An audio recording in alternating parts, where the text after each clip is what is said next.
السلام علیکم ورحمۃ اللہ وبرکاتہ۔ آج کی ہماری اس ویڈیو میں پہاڑوں جتنے گناہوں کی معافی کا قرآنی نسخہ، جو لوگ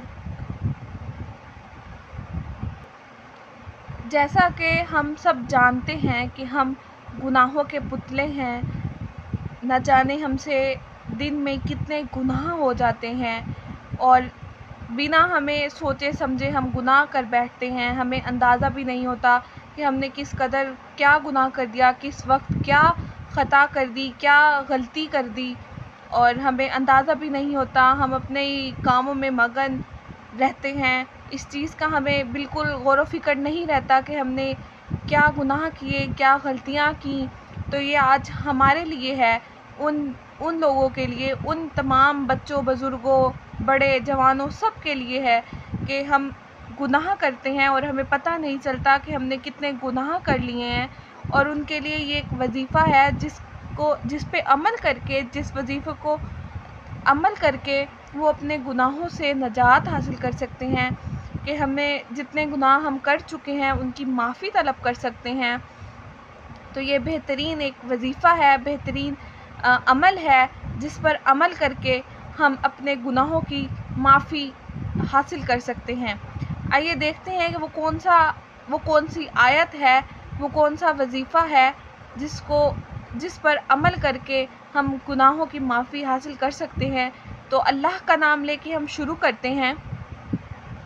بسم اللہ الرحمن الرحیم۔ شروع اللہ کے نام سے جو نہایت مہربان اور رحم کرنے والا ہے۔ ربنا ظلمنا انفسنا وَإِن لَّمْ تَغْفِرْ لَنَا وَتَرْحَمْنَا لَنَكُونَنَّ مِنَ الْخَاسِرِينَ۔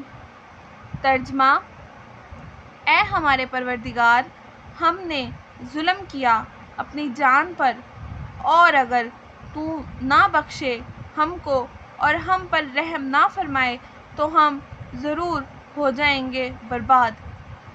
اس آیت سے جیسا کہ پتہ چل رہا ہے کہ ہم اپنے اللہ سے اپنے لیے رحم کی اور بخشش کی دعا مانگ رہے ہیں، تو آپ اس پر عمل کریں۔ اس کا خاصیت کیا ہے وہ بھی دیکھ لیتے ہیں۔ جو شخص اس آیت کو ہر فرض نماز کے بعد ایک مرتبہ پڑھ کر مغفرت کی دعا مانگے تو انشاءاللہ تعالی اس کے گناہ معاف کر دیے جائیں گے، کیونکہ یہ دعا حضرت آدم کی ہے اور مقبول ہو چکی ہے۔ آپ نے اس پر عمل کس طرح سے کرنا ہے کہ آپ نے ہر فرض نماز کے بعد ایک مرتبہ اس آیت کو پڑھ لیں اور اپنے لیے مغفرت کی دعا مانگے۔ انشاءاللہ اللہ پاک آپ کے گناہوں کو معاف فرما دے، ہم سب کے گناہوں کو معاف فرما دے اور ہمیں اپنی رحمت کے سائے میں رکھیں۔ آمین ثم آمین۔ آج کی ہماری اس ویڈیو میں اتنا ہی، اور ہمارے چینل کو لائک کریں، کامنٹ کریں اور سبسکرائب کرنا مت بھولیے گا۔ بہت شکریہ۔